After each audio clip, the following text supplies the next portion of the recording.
Hello friends, welcome to guys kitchen. ಇವತ್ತು ಎಳ್ಳು ಬೆಲ್ಲ ಮಾಡ್ಕೊಳ್ಳೋದು ಹೇಗಂತ ನೋಡ್ಕೊಳ್ಳೋಣ. ಇನ್ನೇನು ಸಂಕ್ರಾಂತಿ ಬಂದೇ ಬಿಡ್ತು. ಈ ಸ್ಯಾಟರ್ಡೆ ಸಂಡೇ ಅಷ್ಟರಲ್ಲಿ ಎಲ್ಲನೂ ಹಚ್ಬಿಟ್ಟು ರೆಡಿ ಮಾಡಿ ಇಟ್ಕೊಂಡ್ರೆ ಈಸಿಯಾಗಿ ಹಬ್ಬದ ದಿನ ಸ್ವಲ್ಪ ಟೈಮ್ ಸೇವ್ ಆಗುತ್ತೆ ಅಂತ ಹೇಳ್ಬೋದು. ಮಾಡೋ ವಿಧಾನ ನೋಡ್ಕೊಳ್ಳೋಣ ಬನ್ನಿ. ಈ ಹಬ್ಬ ಬಂತ ಅಂದರೆ ಇನ್ನೂ ಒಂದು 2-3 ದಿನ ಮುಂಚೆಯಿಂದನೇ ಈ ಸಂಕ್ರಾಂತಿದು ಸಂಭ್ರಮ ಸಡಗರ ಎಲ್ಲ ಸ್ಟಾರ್ಟ್ ಆಗಿಬಿಡುತ್ತೆ ನೋಡಿ. ಅದಕ್ಕಾಗಿ ಒಣ ಕೊಬ್ಬರಿ ತೊಗೊಂಡಿದ್ದೀನಿ. ಇದನ್ನು ಬ್ಲ್ಯಾಕ್ ಕಲರ್ ಏನಿದೆ ಹಿಂದೆಗಡೆ ಆ ಚಿಪ್ಪೆನ ತೆಗೆಯೋದಕ್ಕೋಸ್ಕರ ನಾನಿಲ್ಲಿ ಒಣ ಕೊಬ್ಬರಿನ ತುರಿಯೋದ್ರಲ್ಲಿ ಈ ರೀತಿ ತೆಕ್ಕೊತಾ ಇದ್ದೀನಿ. ಈ ಥರ ಮಾಡಿಕೊಂಡ್ರೆ ಆಯಿತು. ಅಥವಾ ಚಾಕುಯಿಂದನೂ ನೀವು ಸ್ವಲ್ಪ ಇದರಲ್ಲಿ ಎಷ್ಟು ಹೋಗುತ್ತೆ ಅಷ್ಟು ಹೋಗೋ ತನಕ ಈ ರೀತಿ ಮಾಡಿಕೊಂಡು ಇದಾದ ನಂತರ ಚಾಕುಯಿಂದ ಅದನ್ನು ಉಳಿದಿರ್ತಕ್ಕಂಥ ಆ ಬ್ಲ್ಯಾಕ್ ಪಾರ್ಟ್ಸ್ ಏನಿದೆ ಅದನ್ನೆಲ್ಲ ತೆಕ್ಕೋಬೇಕಾಗತ್ತೆ. ಇದನ್ನೆಲ್ಲ ತೆಕ್ಕೊಂಡಾದಮೇಲೆ ಈ ಕೊಬ್ಬರಿನ ಸಣ್ಣ ಸಣ್ಣದಾಗಿ ಹೆಚ್ಕೋಬೇಕಾಗತ್ತೆ. ಆಚೆ ತರೋದಲ್ಲಿ ಅವರು ಯಾವಾಗಿಂದ ಹಾಕಿರ್ತಾರೋ ಗೊತ್ತಿರಲ್ಲ. ಹಾಗಾಗಿ ಮನೆಯಲ್ಲೇ ಮಾಡಿಕೊಂಡ್ರೆ ಫ್ರೆಶ್ ಆಗೂ ಇರುತ್ತೆ, ಹೈಜಿನಿಕ್ಕಾಗೂ ಇರುತ್ತೆ. ನಮಗೆ ಎಷ್ಟೆಷ್ಟು ಕ್ವಾಂಟಿಟಿ ಬೇಕೋ ಅಷ್ಟನ್ನು ಸಹ ನಾವು ಹಾಕ್ಕೊಬೋದು ನೋಡಿ. ಈ ರೀತಿ ಇದನ್ನೆಲ್ಲ ತೆಕ್ಕೊಂಡಾದಮೇಲೆ ಸಣ್ಣದಾಗಿ ಹೆಚ್ಚಿಟ್ಕೊಂಡಿದ್ದೀನಿ ನೋಡಿ. ಈ ಥರ ಸಣ್ಣ ಸಣ್ಣ ಪೀಸುಗಳಾಗಿ ಇದನ್ನು ಕಟ್ ಮಾಡ್ಕೋಬೇಕಾಗತ್ತೆ. ತುಂಬ ಟೈಮ್ ಟೇಕಿಂಗ್ ಪ್ರೋಸೆಸ್ಸು, ಬಟ್ ಏನು ಮಾಡೋಕ್ಕಾಗಲ್ಲ. ಹಬ್ಬದ ಟೈಮಲ್ಲಿ ಮಾಡಿಕೊಳ್ಳೇಬೇಕಾಗತ್ತೆ ನೋಡಿ. ಈ ರೀತಿ ಮಾಡ್ಕೊಂಡು ರೆಡಿ ಇಟ್ಕೋಬೇಕಾಗತ್ತೆ. ಇದನ್ನು ಒಂದು 2 ದಿನ 1 ಅವರ್ ಬಿಸಿಲಲ್ಲಿ ಇಡಬೇಕಾಗತ್ತೆ. ಹೆಚ್ಚಿರ್ತಕ್ಕಂಥ ಈ ಕೊಬ್ಬರಿ ಹಾಗೆ ಬೆಲ್ಲ ಎಲ್ಲನೂ.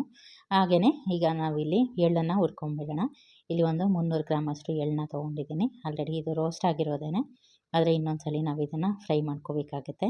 ಈ ರೀತಿ ಸ್ವಲ್ಪ ಚಿಟಪಟ ಅಂತ ಸೌಂಡ್ ಬರುತ್ತೆ, ಅಲ್ಲಿ ತನಕ ಇದನ್ನು ಫ್ರೈ ಮಾಡ್ಕೋಬೇಕಾಗತ್ತೆ. ಎಳ್ಳು ನೋಡಿ, ಎಲ್ಲನೂ ಇದರಲ್ಲಿ ಹಾಕೋ ಪದಾರ್ಥ ಎಲ್ಲನೂ ಈ ವಿಂಟರಲ್ಲಿ ಬಾಡಿ ಸ್ವಲ್ಪ ಡ್ರೈ ಆಗ್ತಾ ಇರುತ್ತಲ್ಲ, ಎಲ್ಲನೂ ನಮ್ಮ ಆರೋಗ್ಯಕ್ಕೆ ಹೇಳಿ ಮಾಡಿಸಿರ್ತಕ್ಕಂಥ ಪದಾರ್ಥಗಳನ್ನೇ ಸೇರಿಸಿ ಎಳ್ಳು ಬೆಲ್ಲದ ರೂಪದಲ್ಲಿ ನಾವು ತಿನ್ನೋದು. ಹಾಗಾಗಿ ನೋಡಿ, ಎಳ್ಳಲ್ಲೂ ಸಾಕಷ್ಟು ಎಣ್ಣೆ ಅಂಶ ಇರುತ್ತೆ. ಹಾಗೆ ಕಡಲೆಬೀಜ ಇದರಲ್ಲೂ ಅಷ್ಟೇ ಸಾಕಷ್ಟು ಎಣ್ಣೆ ಅಂಶ ಇರುತ್ತೆ. ಒಣ ಕೊಬ್ಬರಿಯಲ್ಲೂ ಹಾಗೆ ಇರುತ್ತೆ ನೋಡಿ. ಇದನ್ನೆಲ್ಲ ಹದವಾಗಿ ಹುರ್ಕೋಬೇಕಾಗುತ್ತೆ. ಕಡಲೆಬೀಜ ಕಪ್ಪಾಗಬಾರ್ದು.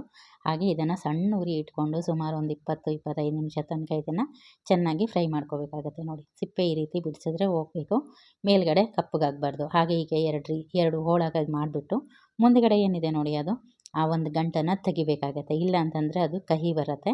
ಈ ರೀತಿ ರೆಡಿ ಮಾಡ್ಕೋಬೇಕಾಗತ್ತೆ. ಎಲ್ಲ ಕಡಲೆಬೀಜನೂ ಈ ರೀತಿ ಸಿಪ್ಪೆ ತೆಗೆದು ರೆಡಿ ಮಾಡಿ ಇಟ್ಕೊಂಡ್ರೆ ಆಯಿತು. ಇದಾದ ನಂತರ ನೆಕ್ಸ್ಟ್ ಪ್ರೋಸೆಸ್ ನೋಡೋಣ. ಒಂದೊಂದಾಗಿ ಇದೇ ರೀತಿ ಎಲ್ಲ ಐಟಮ್ನು ಮಾಡ್ಕೋಬೇಕಾಗತ್ತೆ. ಬೆಲ್ಲನೂ ಕಟ್ ಮಾಡಿ ಇಟ್ಕೊಂಡೆ, ಕಡಲೆಬೀಜ ಆಯಿತು, ಹಾಗೆ ಒಣ ಕೊಬ್ಬರಿನೂ ಆಯ್ತಲ್ಲ. ಈಗ ನೋಡಿ, ಹುರಿಗಡಲೆ ಇದೂ ಅಷ್ಟೇ ಸ್ವಲ್ಪ ಬೆಚ್ಚಗಾಗೋ ತನಕ ಫ್ರೈ ಮಾಡ್ಕೋಬೇಕಾಗತ್ತೆ. ಇದಾದ ನಂತರ ಒಣ ಕೊಬ್ಬರಿ ನೋಡಿ, ಇದನ್ನು 2 ದಿನ ಬಿಸಿಲಲ್ಲಿಟ್ಟು ರೆಡಿಯಾಗಿದೆ. ಈಗ ಇದಕ್ಕೆ ಇದು ಬಂದು ಸ್ವೀಟ್ ಬಾಲ್ಸು, ಹಾಗೆಯೇ ಇದು ಸ್ವೀಟ್ ಜೀರಾ, ಇದನ್ನು ಸಹ ತೊಗೊಂಡಿದ್ದೀನಿ. ಇದಾದ ನಂತರ ಬೆಲ್ಲ. ಎಲ್ಲ ಬೈಟಲ್ಲೂ ಈ ಎಲ್ಲ ಹಾಕಿರೋ ಪದಾರ್ಥಗಳು ಎಲ್ಲ ಬೈಟಲ್ಲಿ ಸಿಗಬೇಕು. ಆ ರೀತಿ ಇದನ್ನು ಮಿಕ್ಸ್ ಮಾಡ್ಕೋಬೇಕಾಗತ್ತೆ. ಈಗ ಎಲ್ಲನೂ ರೆಡಿ ಆಯ್ತಲ್ಲ. ಈಗ ಒಂದೊಂದಾಗಿ ಎಲ್ಲ ಒಂದು ಬೌಲ್ಗೆ ಸೇರಿಸ್ಕೊಂಡ್ಬಿಡೋಣ. ಎಲ್ಲ ಒಂದು ಪಾತ್ರೆಗೆ ಸೇರಿಸ್ಕೊಂಡು ಎಲ್ಲ ನೀಟಾಗಿ ಹೊಂದ್ಕೊಳ್ಳೋ ರೀತಿಯಲ್ಲಿ ಹಾಕಿರೋ ಪದಾರ್ಥಗಳು ನೀಟಾಗಿ ಹೊಂದ್ಕೊಳ್ಳೋ ರೀತಿಯಲ್ಲಿ ಮಿಕ್ಸ್ ಮಾಡಿಕೊಂಡ್ರೆ ಎಳ್ಳು ಬೆಲ್ಲ ಅನ್ನೋದು ರೆಡಿ ಆಗುತ್ತೆ. ನೀವು ಕೂಡ ಟ್ರೈ ಮಾಡಿ ಇದೇ ರೀತಿ ನೋಡಿ. ಎಲ್ಲ ಒಂದೊಂದಾಗಿ ಸೇರಿಸ್ಕೊಳ್ಳೋಣ. ಫಸ್ಟು ಎಳ್ಳು ಬೆಲ್ಲ ಹೆಸರಲ್ಲೇ ಇದೆಯಲ್ಲ, ಹಾಗಾಗಿ ಫಸ್ಟ್ ಅದನ್ನೇ ಸೇರಿಸ್ಕೊಂಡಿದ್ದೀನಿ. ನಂತರ ಒಂದೊಂದಾಗಿ ಎಲ್ಲನೂ ಸೇರಿಸ್ಕೊಂಡು ಈ ರೀತಿ ಮಿಕ್ಸ್ ಮಾಡಿಕೊಂಡ್ರೆ ಎಳ್ಳು ಬೆಲ್ಲ ಅನ್ನೋದು ರೆಡಿಯಾಗೋಗುತ್ತೆ. ನೀವು ಕೂಡ ಟ್ರೈ ಮಾಡಿ ಆದಮೇಲೆ ಹೇಗಾಗಿತ್ತು ಅನ್ನೋದು ಕಮೆಂಟ್ ಮಾಡೋದನ್ನ ಮರಿಬೇಡಿ. ಆದಷ್ಟು ಮನೆಯಲ್ಲೇ ಮಾಡ್ಕೊಳ್ಳಿ, ಹೈಜಿನಿಕ್ಕಾಗೂ ಇರುತ್ತೆ, ಟೇಸ್ಟಿಯಾಗೂ ಸಹ ಇರುತ್ತೆ. Thank you.